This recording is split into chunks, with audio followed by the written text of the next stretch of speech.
When the universe stopped, it wasn't with thunder or chaos. It was with silence. One instant, the starship Astra Voyager hummed as usual, its reactor purring through the endless dark. The next, every light froze in mid-flicker, every vibration died, and every molecule seemed to hold its breath. Except for me. And her. She stood across the observation deck, framed by the nebula's violet glow. Her name was Cariel, though humans could barely pronounce it. The translator chip rendered it softly, Kai-Ri-Ul, like a sigh through static. Her skin shimmered in tones that changed with her mood, silver when curious, deep blue when sad. Right now, it glowed faintly gold. "I wanted you to be my mate," she said again, her voice the only sound left in the frozen world. And in that moment, I understood what it meant for time itself to stop. Before the silence, my name's Elias Thorne, Chief Engineer of the Astra Voyager, an exploration vessel charting the Perseus Fringe. Before the incident, life was predictable. Monitor the plasma drives, reroute power, argue with the captain about budget cuts, routine, safe. Cariel joined the crew 6 months ago, a liaison from the Rhaenari, one of the newly contacted species in the Galactic Alliance. The Rhaenari were old, older than human civilization by millennia, and they had a reputation for patience that bordered on divine. They saw time differently, spoke in metaphors that stretched across centuries. They also didn't form relationships the way humans did.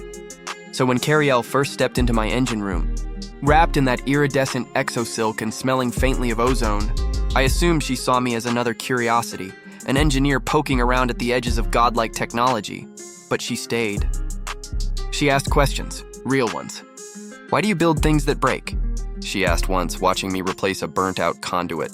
"Because if they didn't break," I said, "I'd have nothing to fix." She smiled in that way of hers, half amusement, half sadness. Humans are fascinating. We shared late shifts, traded stories, drank synthetic coffee that she found revolting. Sometimes when she laughed, her light would pulse pink, like dawn breaking, and somewhere between the sparks and the silence, I fell for her. The last jump, the mission was simple. One last hyperfold jump to chart the edge of a collapsing dwarf star. The equations were stable, the energy levels nominal. I was at my console, Cariel at hers, running her delicate hands, if you could call them hands, over the navigation interface. "Ready?" I asked. "Ready," she said, her light flickering green with excitement. We jumped. Something went wrong. Instead of smooth transition through fold space, the ship shuddered. The star lines outside stretched into impossible geometries. I heard the hull sing, a sound no ship should ever make. And then, silence. The still world. When I opened my eyes, I expected alarms, chaos, fire. Instead, nothing. The hum of the engines was gone. The blinking lights on the control panel were frozen mid-pulse.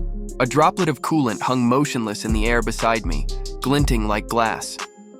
Cariel stood by the viewport, staring into the stilled nebula. Only she moved. Only she breathed. What happened? I whispered. She turned to me slowly. The fold collapsed between moments. "That's not possible. For you," she said gently. "For me, it is." Her light dimmed to a sorrowful blue. "Elias, you are caught between seconds. The universe has stopped. For everyone but us." I tried to move to the console, but my boots wouldn't stick properly to the floor. Everything felt thicker, heavier, as though reality had turned to syrup. Only her presence cut through the stillness. I swallowed hard. "Can we restart it?" She didn't answer. She only looked at me, looked through me. There may be no need. The confession, we sat in the observation deck surrounded by frozen starlight. I watched the nebula outside, its colors locked mid-bloom. She watched me. "Why are we still moving?" I asked. "Because I wanted you to," she said simply. I held us here," she interrupted. At the edge of a moment, the universe would have broken under the strain of the fold, but I intervened. "You stopped time?" "Yes." "That's insane." "Perhaps." Her voice trembled. "But it gave me one final moment. With you." That's when she said it. The words that cracked the silence like thunder. "I wanted you to be my mate." I stared at her. "Your mate?" "In our way," she said softly. Rainari bond across lifetimes. We do not love as you do. But when I saw how you mend broken things, how you make meaning from impermanence, I wish to share that fragility with you. I wanted to laugh, to cry, to protest that she was an alien from a species older than our sun, but I couldn't. Because somewhere inside, I felt the same. I don't know what to say, I managed. You need not speak. Just remember. The choice as. The hours or eternities passed, Cariel showed me what she had done. Beyond the viewport, the universe was a still image, locked between expansion and collapse. Stars hung like jewels in glass. Time was frozen at her command. I cannot hold it forever, she said. This suspension consumes what remains of me. What do you mean? My kind are woven from energy and time. To stop it is to unravel ourselves. I took her hand, or the nearest human equivalent, and felt the faint vibration of her essence flickering. Then start it again, I said. Let the universe go. Save yourself. Her golden light flickered to gray. If I release it, you will not survive. The fold collapse would tear your atoms apart. So it's me or the universe. In a way, I laughed bitterly. Hell of a choice. Cariel tilted her head. You once said you fix things because they break. Perhaps this is one thing you cannot fix. I wanted to protest, to find some clever engineering solution, but even I knew there was none. Time itself was her mechanism, not mine. What happens if you stay like this? I asked. Eventually the moment will dissolve. We will fade into the gap between seconds, together. So we both die. Not die, she whispered. Merge. The universe forgets us, but we remain as memory in its fabric. She looked at me, and in her eyes, or whatever glowed in place of them, I saw infinite sorrow. The memory garden, we wandered the frozen ship together. The mess hall where laughter was trapped mid-sound. The hydroponic bay where water droplets hung like pearls. Every step was a goodbye. At last, we returned to the engine room. My sanctuary, her favorite place. Do you know what this reminds me of? I said. The gardens on Titan Colony. I visited once as a kid. The flowers glowed at night like tiny suns. Show me, she said. So I did. Using the still responsive holographic projector, I pulled up my childhood memory from the ship's archives. A low valley under a translucent dome, filled with luminous plants swaying under Saturn's faint light. Cariel reached out and brushed the hologram's edge. Beautiful. It was, I said. Until a solar flare wiped the colony out, she turned to me. You carry so many ghosts. I guess I do. She touched my face then, her skin cool and electric. Then let me give you one more memory to carry. The stop between heartbeats. The ship began to tremble. Subtle at first, like a heartbeat restarting. Cariel's light flared red and gold. What's happening? I asked. I cannot hold it any longer, she said. The universe is demanding motion. Then let it move. Maybe there's a way we can... No, she smiled. A human gesture she had learned from me. This is where we end, Elias. No. I reached for her hand. There has to be a way. There is, she whispered. But it is not for me. Her form began to dissolve, turning to threads of radiant light.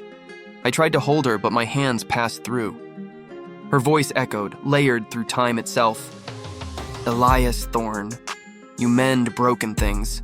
So I will give you one last thing to mend. And suddenly, everything rushed back. The ship roared to life. Alarms blared. Time surged forward. I collapsed to the floor, gasping. The coolant droplet hit the ground and splashed. Cariel was gone. But the navigation console showed something impossible. Stability. The fold had realigned, the ship intact. We had survived, and in the center of the reactor chamber, where she had stood, floated a faint sphere of golden light, pulsing gently, like a heartbeat. Aftermath, it took the crew 3 days to reboot systems, restore communications, and convince themselves that time hadn't eaten us alive. Officially, the report called it a temporal displacement anomaly. They classified Cariel as missing during transit, but I knew the truth. I felt it every time I entered the engine room.